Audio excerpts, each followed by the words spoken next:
خطاب ہوگا.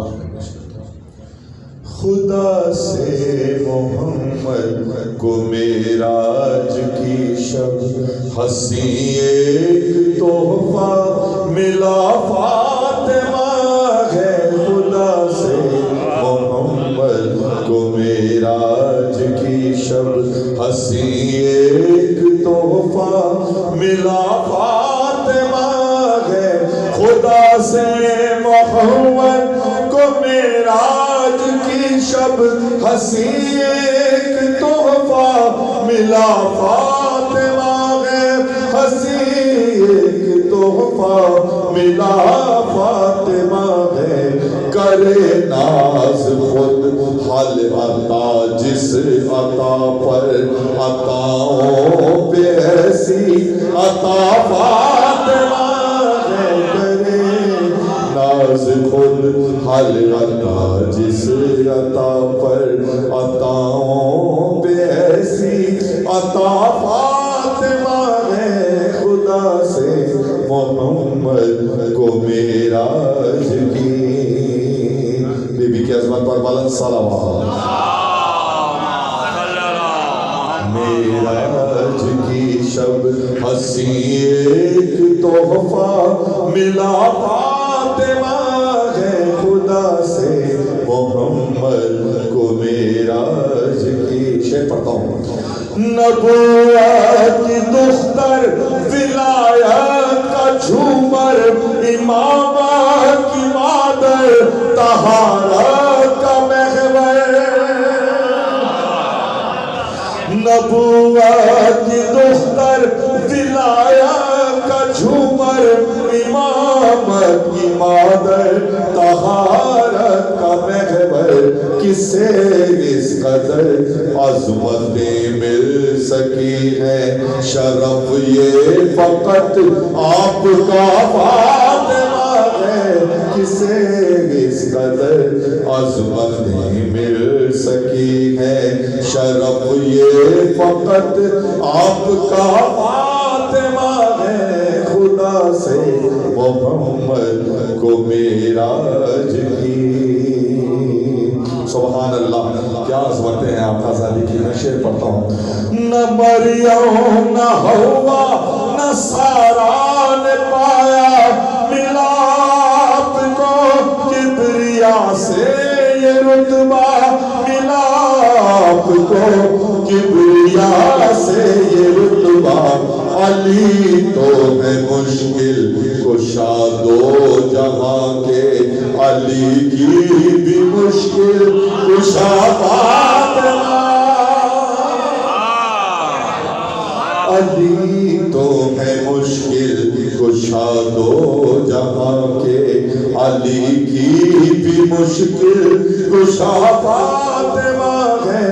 خدا سے محمد کو معراج کی. محمد کی کچھ اور بھی بیٹیاں تھی تیرے اس بیاں کو نہیں مانتا میں. تیرے اس بیاں کو نہیں مانتا میں. میں یہ جانتا ہوں محمد کے ہمراہ موجود زیر کسافات. میں یہ جانتا ہوں محمد کے ہمراہ موجود زیر کسافات ہے. خدا سے محمد کو معراج کی. وقت کا شعر حاضر حضور. عصمت کی ملکہ تیری مدح کرنا تو ہے کام اللہ اور مصطفیٰ کا یہ ہے کام اللہ اور مصطفیٰ کا.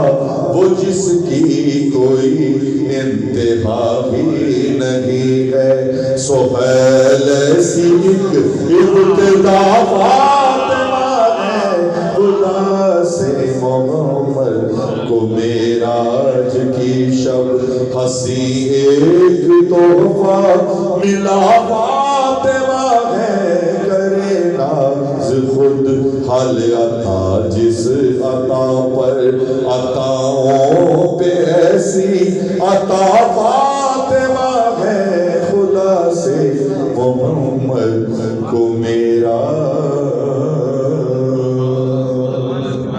محمد والے محمد علیہ السلام۔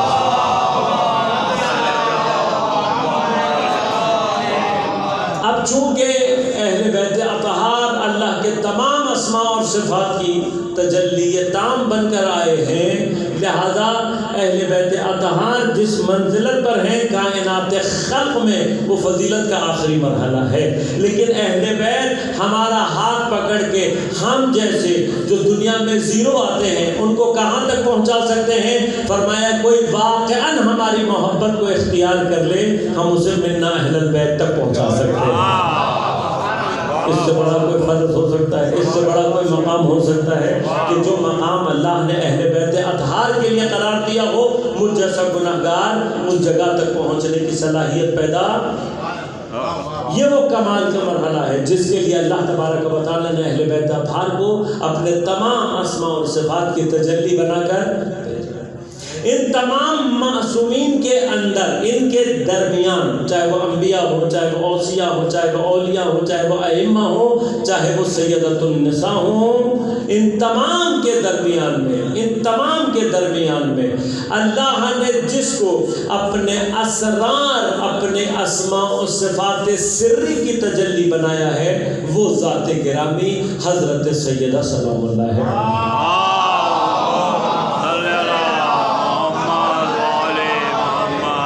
تمام جتنے بھی معصومین ہیں وہ اسماء و صفات ظاہریہ کی تجلی ہے، لیکن جناب سیدہ کون ہے؟ اسماء اور صفات سریہ۔ سر کسے کہتے ہیں؟ مسٹری کو۔ مسٹری کیا ہوتی ہے؟ چھپی ہوئی ہوتی ہے۔ مسٹری اگر آشکار ہو جائے، ظاہر ہو جائے، اس کا رمز اور رموز کسی کو معلوم ہو جائے تو مسٹری نہیں رہتی، اور جتنا مشکل اس کو حل کرنا ہوتا ہے اتنی اس کی عظمت بہت زیادہ ہوتی چلی جاتی ہے۔ اب جس ذات کو ہی اللہ تبارک و تعالیٰ نے اپنے اسماء اور صفات کی سری صفات اور سری اسماء کی تجلی بنا کر بھیجا ہے، وہ اگر آسانی سے سمجھ میں آ جائے تو سیدہ نہیں ہے۔ بس جناب سیدہ عام عقل سے آسانی کے ساتھ سمجھ میں آنے والی ذات نہیں ہے، چونکہ اسماء و صفات سری کی تجلی ہے، لہذا بی بی کے ہر چیز کے اندر، چاہے وہ حضرت کی ذات ہو، چاہے وہ حضرت کی صفات ہو، چاہے وہ بی بی کا نام ہو، چاہے بی بی کے القاب ہو، چاہے بی بی کی ولادت ہو، چاہے بی بی کی شہادت ہو، سب کچھ سر ہی سر ہے، سب سر ہے۔ بس سیدہ آسانی سے سمجھ میں، حتیٰ نام کے بارے میں جب پوچھا گیا کہ مولا آپ کی جدہ کا نام فاطمہ سلام اللہ علیہا کیوں رکھا گیا، تو حضرت نے کیا فرمایا؟ کہ فاطمہ کہتے ہیں دور رکھنے یا دور کرنے کے، کہ اس لیے اللہ نے ہماری جدہ کا نام فاطمہ رکھا ہے کہ اس کو عام عقلوں سے اللہ نے دور رکھا ہے۔ بس سیدہ عام عقلوں میں نہیں آ سکتی، عام میں یوں کہتا ہوں عام عقل کی اوقات ہی نہیں ہے کہ سیدہ کا تذکرہ کر سکے، لہذا اگر کسی مکتب میں، اگر کسی گروہ میں، اگر کسی جگہ پر سیدہ کا تذکرہ نہ ملے تو پریشان ہونے کی ضرورت نہیں ہے، سیدہ کا نام لینے کے لیے بھی اوقات چاہیے، حیثیت چاہیے، بغیر حیثیت کے کوئی سیدہ کا تذکرہ بھی نہیں کر سکتا، تو فضائل بیان کرنا تو الگ مرحلہ ہے۔ تو جس کو اللہ نے عقل سے دور رکھا ہوا ہے، لہذا واحد جناب سیدہ ایسی ہیں جن کی ہر لقب کے اندر سر ہے۔ اگر آپ چند ایک القابات کو بھی اٹھا کر دیکھیں گے تو صرف آپ کو کیا ملے گا؟ سر ملے گا۔ مثلا مشہور ترین لقب جناب سیدہ کیا ہے؟ ام ابیہا، ام ابیہا۔ اب اس کا معنی کیا ہے؟ اپنے ہی باپ کی ماں۔ یہ کیا آسانی سے سمجھ میں آ جائے گا؟ کوئی بیٹی اپنے ہی باپ کی ماں نہیں ہو سکتی، تو سر ہے نا کوئی۔ جب بیٹی کو باپ کی ماں کہا جا رہا ہے تو کوئی نہ کوئی سر تو ہوگا نا. اب اگر یہ لقب ہی آسانی سے سمجھ میں آ جائے تو پھر سیدہ کا لقب کیا ہوا؟ سیدہ کا لقب محدثہ. محدث کہتے ہیں اسے جو حدیث بیان کرے. محدث کسے کہتے ہیں؟ محدث اسے کہتے ہیں جس سے فرشتہ گفتگو کرے. میں صرف ایک اشارہ کر رہا ہوں, یہ تفصیل چاہتی ہے ساری چیزیں, صرف آپ کو اشارہ کر کے بتا رہا ہوں کہ اگر سیدہ کے القاب بھی سمجھنے ہیں تو عقل کو اوپر لانا پڑے گا. حضرت کا لقب بھی آسانی سے سمجھ میں آنے والا نہیں. جب ہم نے کہا فرشتہ کسی سے بات کرے تو اس سے کیا مراد ہے؟ آیا اس سے مراد یہ ہے کہ فرشتہ اپنے آپ کو کسی مثلا انسانی یا کسی شکل میں لا کر گفتگو کرے گا تب کا؟ نہیں, یہ مراد نہیں ہے. ایسے تو فرشتہ ہر ایک سے گفتگو کر سکتا ہے.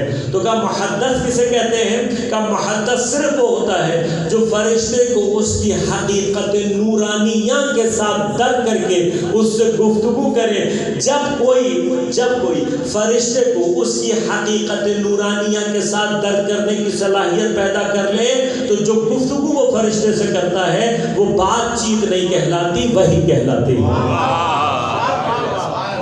اور جناب سیدہ کا لقب محدثہ ہے. اس کا معنی کیا ہے؟ معصوم نے اشارہ کر کے بتایا ہے کہ سیدہ اگر بات بھی کرتی ہے تو وحی کے مقام پر آ کر کرتی ہے. سر ہے, ہر چیز سر ہے. کون سا مقام ہے؟ کہاں کی بات ہے؟ یہ تو بات ہے وہ مقام کے جہاں پر فرشتے سے بات کر رہی ہے. مجھے تو ایک مقام ایسا بھی لگا نظر آتا ہے کہ جہاں سیدہ کو ملکوت سے وصل ہونے کے لیے حتی فرشتے کی بھی ضرورت باقی نہیں رہتی. یہ سر جناب سیدہ کا حدیث قصہ کے اندر بیان ہوا ہے. اب حدیث قصہ جو ہم نے ہر شب جمعہ پڑھی ہے, ہر مجلس کے ابتدا میں پڑھتے ہیں اور کوشش کرتے ہیں کہ اتنی تیزی سے پڑھیں کہ ہمیں خود بھی نہ پتہ لگے کہ کب شروع ہوئی اور کب ختم ہوئی, جبکہ اسرار سے بھری ہوئی ہے حدیث قصہ. اور ایک چھوٹا سا سر آپ کی خدمت میں عرض کروں گا. حدیث کے ساتھ آج گفتگو نہیں کر رہا, کبھی موقع ملے گا تو عرض کروں گا. خود اس مرحلے میں اپنے اندر مباحث ہیں. پیغمبر کے اوپر وہ کون سا ضعف ہے کہ جو طاری ہو رہا ہے, اس ضعف کا اشارہ کس طرف ہے, اس ضعف کو دور کرنے کے لیے سیدہ کے دروازے پر ہی کیوں آ رہے ہیں. یہ سارے کے سارے مباحث ہیں. وہ کون سی خوشبو ہے جو کسی اور کو سنگھائی نہیں دیتی لیکن اہل بیت کو سنگھائی دیتی ہے. یہ سارے کے سارے مقامات ہیں. وہ چادر کتنی بڑی چادر ہوگی جس کے منظر ایک ساتھ 5 ٹن جمع ہو جائیں. یہ سارے کے سارے مقامات سر ہیں. لیکن آج جس سر کی طرف اشارہ کر رہا ہوں وہ بس اتنا ہے. اگر آپ کبھی حدیث قصہ کا عربی نہیں سمجھ سکتے تو اردو ترجمہ پڑھنا ہے. جب آپ اردو ترجمہ پڑھیں گے تو واضح طور پر حدیث قصہ کے اندر آپ کو 2 لحن نظر آئیں گے. پہلا لحن ہے زمینی, فرشی.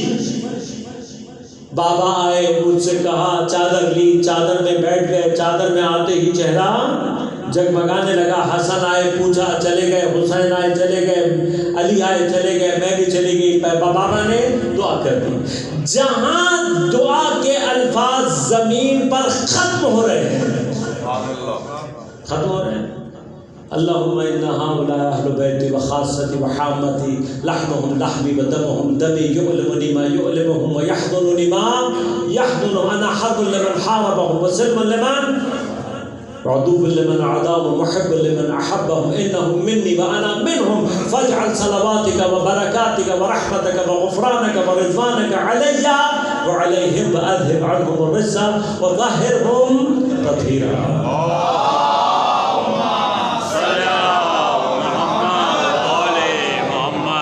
یہاں تک سیدہ کی گفتگو فرشی ہے, یہ زمین پر بات ہو رہی ہے. لیکن جیسے ہی یہاں فل اسٹاپ لگایا, ابھی جبرائیل آسمان سے زمین پر نہیں آئے ہیں, ابھی کوئی فرشتہ درمیان میں نہیں آیا ہے. بغیر کسی رکاوٹ کے سیدہ نے ایک مرتبہ بیان کرنا شروع کیا. کس کو؟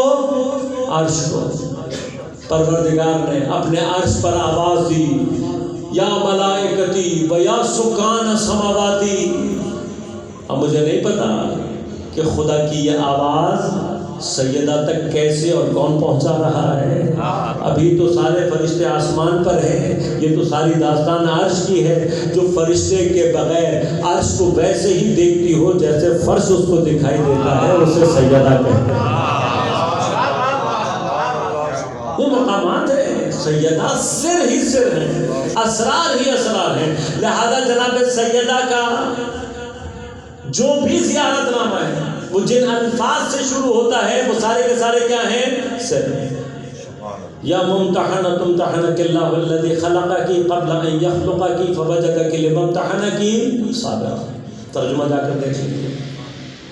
اے وہ خاتون جس کا امتحان لیا جا چکا. کس نے لیا؟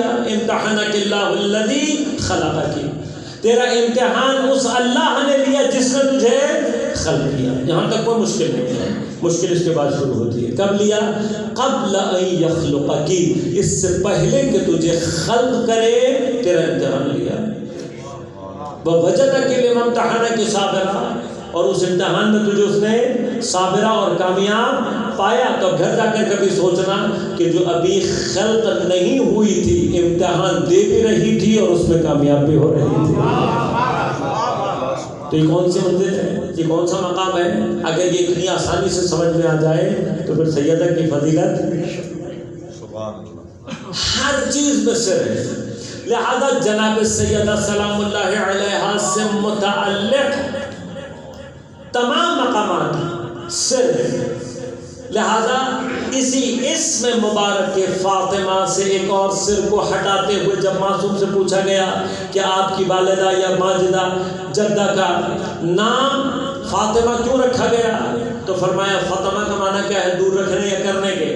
فرمایا کہ اللہ تبارک و تعالیٰ نے فاطمہ نام رکھا اس لیے ہے ان کے محبوں کو دوزخ سے دور رکھے گا اور ان کے دشمنوں کو جنت سے دور رکھے گا.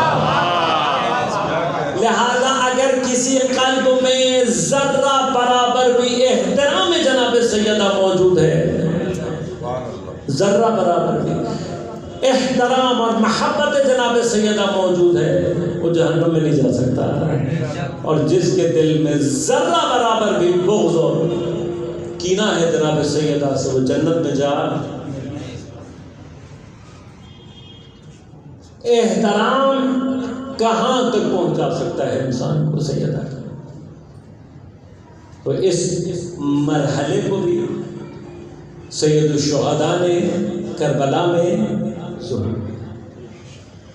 دیکھیے جب ہم کہتے ہیں نا کہ اہل بیت اطہار اللہ کے اسماء اور صفات کی تجلی ہیں، اس کا معنی کیا ہے؟ اس کا معنی یہ ہے کہ بہت سارے اسماء اور صفات پروردگار ظہور کرتے ہیں ذوات مقدس ہے اہل بیت اطہار سے. امام حسین نے کئی مقامات کو پروردگار کے اسماء اور صفات کے کئی مقامات کو عاشورہ میں تجلی دی. عاشورہ صرف عزاداری کا نام نہیں ہے، عاشورہ صرف گریے کا نام نہیں ہے، عاشورہ معرفت خدا کی منزل کا نام ہے. عاشورہ عشق پروردگار کی منزل کا نام ہے. عاشورہ عشق امام حسین کا نام ہے. عاشورہ عاشقوں کی منزل کا نام ہے. عاشورہ عارفوں کے عرفان کی تجلی کا نام. لہذا بہت کچھ ہے جو امام نے کربلا اور عاشورہ میں اپنی ذات سے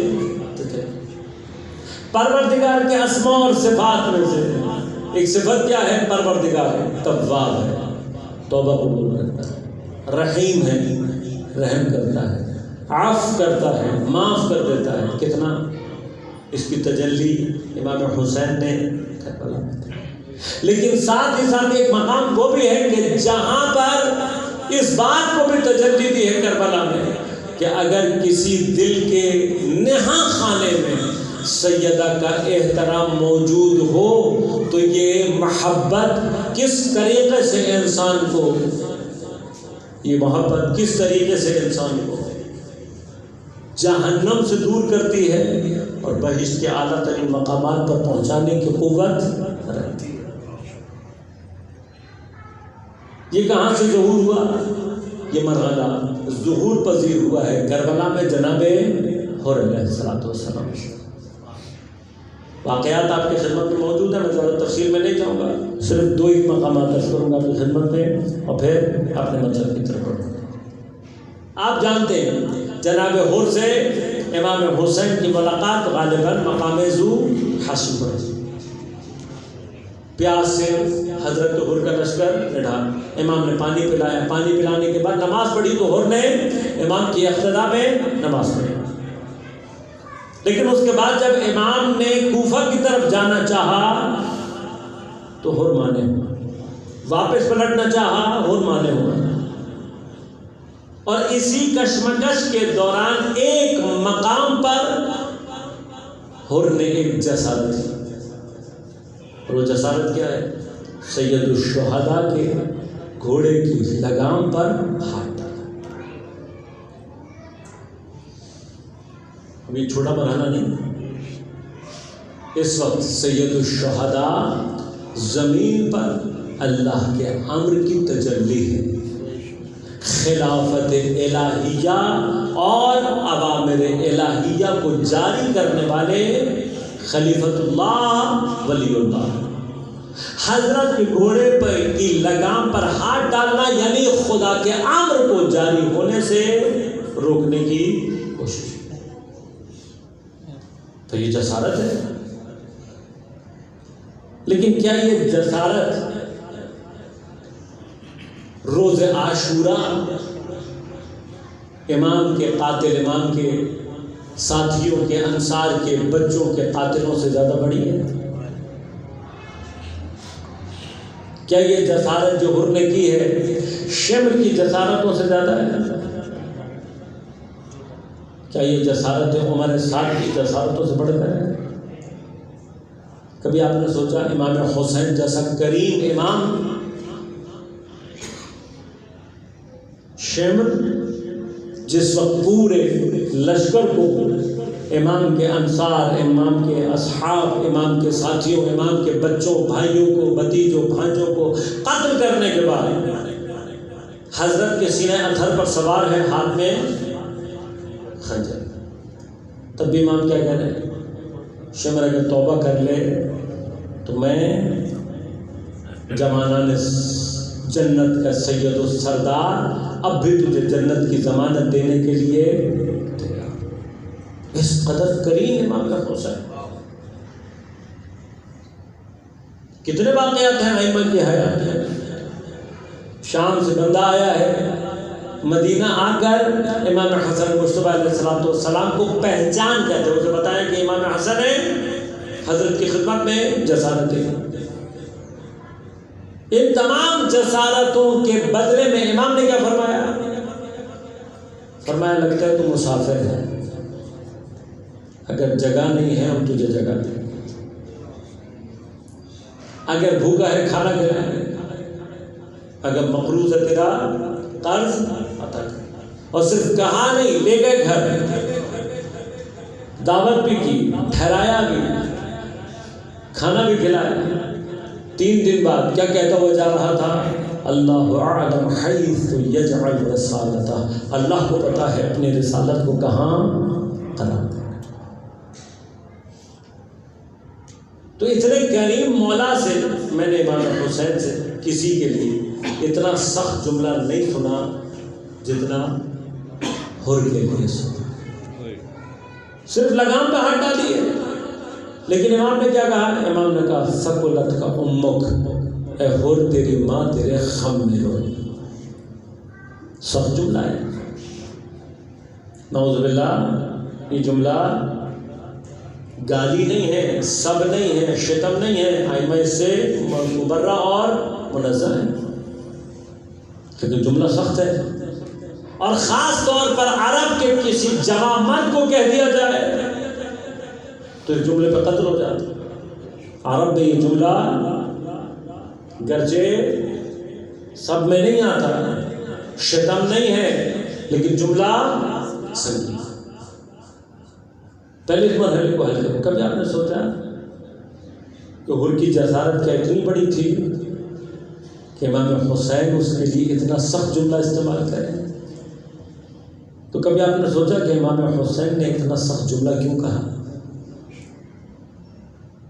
تو یہ اگر بات سمجھ میں آ جائے تو زندگی میں پیش آنے والی بہت ساری مصیبتوں اور پریشانیوں کی الجھن حل ہو جاتی ہے۔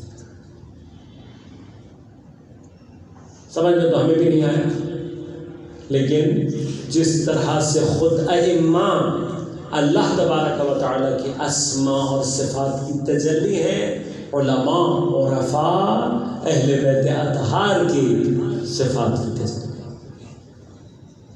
کیا کیا امام حسین نے نہیں سمجھ میں آیا، لیکن ایک عارف کا واقعہ سنا اور اس کے بعد یہ سمجھ میں آیا کہ امام حسین حر کے ساتھ کر کے آئے۔ غالباً انقلاب کے ابتدائی زمانے یا ذرا سا انقلاب سے پہلے کا زمانہ ایران میں عارف ہیں، ان کے بارے میں واقعہ نقل کیا گیا کہ جب وہ لباس پہن کر بازار سے گزرا کرتے تھے تو محلے کے کچھ نوجوان بچے ان کو تنگ کرتے تھے، اذیت کرتے تھے۔ جب وہ بچے اذیت کرتے تھے تو وہ ان کو کچھ نہیں کہتے تھے، مسکرا کے دیکھتے رہتے تھے۔ اور جب بازار سے رد ہو کر اپنے گھر کے تقریباً دروازے پر پہنچ جاتے، بچے کافی دور ہوتے، تو دروازے کے بعد گھر میں داخل ہونے سے پہلے وہیں سے مڑ کر دو چار باتیں ان کو سناتے اور گھر میں چلے جاتے۔ اب ان کا ایک چاہنے والا جانتا تھا کہ یہ عارف ہیں، عالم ہیں، لیکن اس کو یہ سمجھ میں نہیں آتا تھا کہ یہ کرتے کیا ہیں۔ یہ وہ جانتا ہے کہ یہ کام وہ ڈر کے مارے نہیں کر رہے۔ ہمارے یہاں جیسے ہوتا ہے نا کہ جب کوئی دور چلا جاتا ہے تو شور مچانا شروع کر دیتے ہیں، سامنے نہیں بولتے، جب کوئی دور چلا جاتا ہے تو شور مچاتے ہیں۔ اب اس کو یہ پتا ہے کہ یہ معاملہ یہ والا نہیں ہے۔ ایک دن اسے جا کر پوچھ رہے، اس نے کہا قبلہ مجھے نہیں سمجھ میں آیا، اگر آپ نے ان بچوں کو کچھ کہنا ہے تو آپ ان کے سامنے کیوں نہیں کہتے؟ اور اگر نہیں کہنا تو کہتے ہی کیوں؟ یہاں دروازے پر آ کر کیوں کہتے؟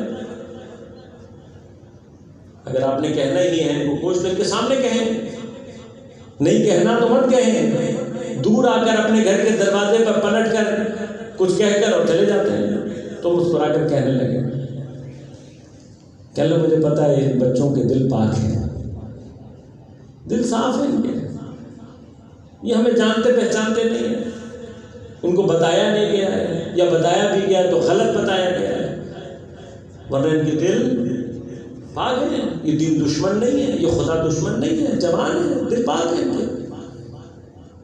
وہ قبلہ کے دل پاک ہے تو پھر آپ اپنے گھر کے دروازے پہ کھڑے ہو کر کیوں بولتے ہیں؟ کہنے لگے اگر میں کچھ کہے بغیر چلا جاؤں گا تو میرا اور ان کا اکاؤنٹ بند ہو جائے گا، خدا کا اور ان کا اکاؤنٹ اوپر ہو جائے گا۔ یہ بڑا عجیب و غریب مسئلہ ہے۔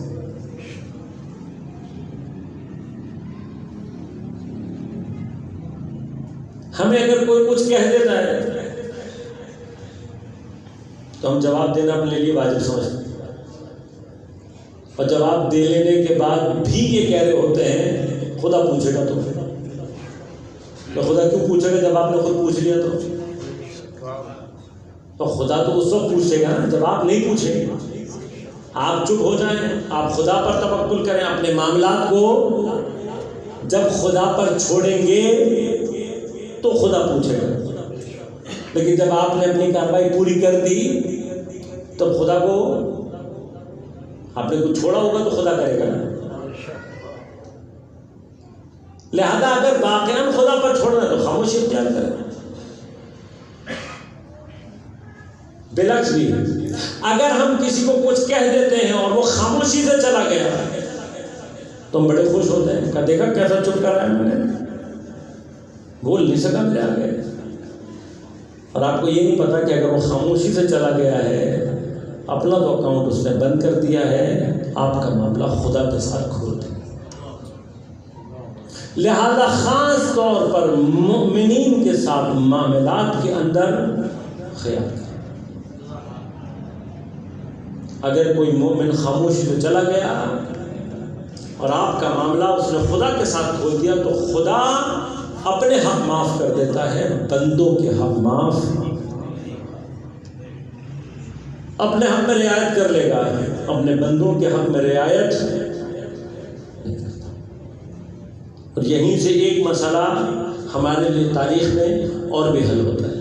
عام طور پر بچے سوال کرتے ہیں کہ جب فدق اہل بیت کا حق تھا اور بعض مقامات پر اہل بیت کو اتھارٹی مل بھی گئی تھی تو اپنا حق واپس کیوں نہیں کیا؟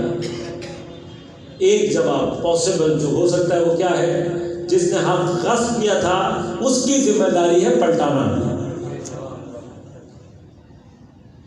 ان کی ذمہ داری نہیں ہے واپس لینا۔ اور اگر یہ نہیں لے رہے تو جب تک نہیں لے رہے اس وقت تک غاصب کے اوپر خدا کے عذاب کا سلسلہ جاری رہے گا۔ تو اب سمجھ میں آیا کہ حضرت نے فدق واپس کیوں نہیں لیا؟ حضرت امیر نہیں چاہتے تھے فدق غصب کرنے والوں کا اکاؤنٹ اتنی جلدی بند ہو جائے۔ اب جب تک فدق پلٹ کر سیدہ تک نہیں جائے گا خدا بھی ان کے اوپر سے عذاب نہیں ہٹائے گا۔ اب فدق دیکھتا ہوں، سیدہ کا مقام دیکھتا ہوں، پھر سمجھ میں آتا ہے کہ اللہ نے جہنم میں بھیج کر خالدین فیہا ابدا کیوں کہے گا؟ جس نے سیدہ کا حق اس طریقے سے غصب کیا ہوگا اس کا حق یہ ہے کہ پھر جہنم سے دوبارہ کبھی نکل ہی نہ سکے۔